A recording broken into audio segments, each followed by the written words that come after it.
Hello, my name is Amy Ranford, and welcome to my personal learning summary for community engagement and service learning, bridging theory and practice. The purpose of this assignment is to reflect on my overall journey. This narrative will reflect on themes, concepts, issues, and readings of the course, but also how they have become a part of how I understand community engagement and service learning. When I first signed up for this class, I thought it would be exciting. I thought it might be a chance for me to investigate the curriculum and understand how we can approach and implement community programs into our classrooms. I assumed it meant exploring the community we lived in.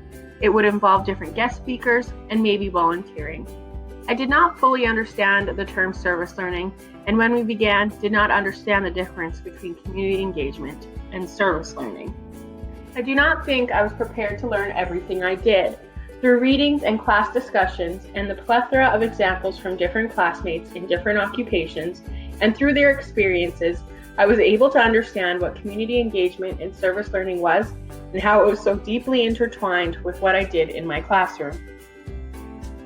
Button, 2010, explained service learning as a course-based, credit-bearing educational experience in which students participate in an organized service activity that meets identified community needs.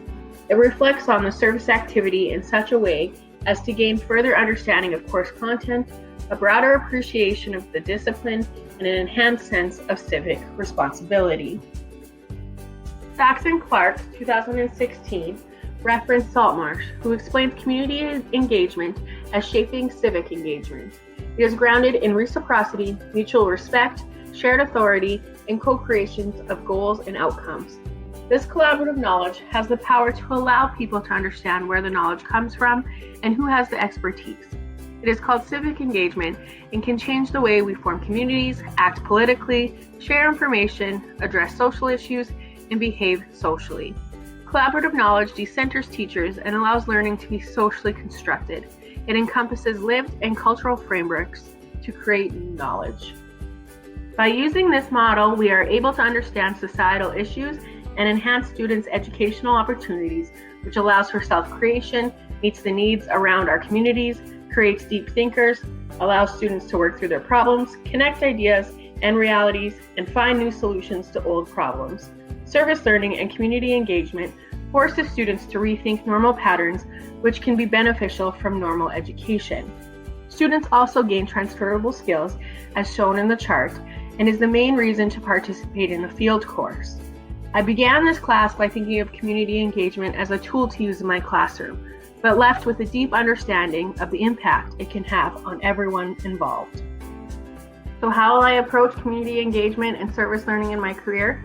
The school I work in has a focus of community engagement and service learning, but at the beginning I did not know this. I could not explain it properly, and I was unaware of the benefits that existed between our school and the partners we worked with.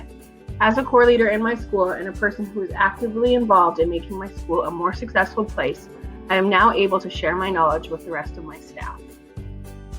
The first thing I would like to implement is more training for the staff that I work with.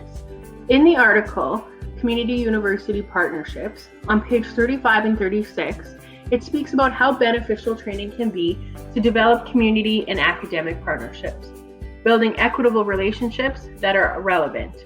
I cannot just expect the staff I work with to understand how to incorporate service learning and community engagement into their practice, and I think that's where we are going wrong. We give many examples, but we do not teach the staff how to do this, why we are doing this, or even what it is at its core.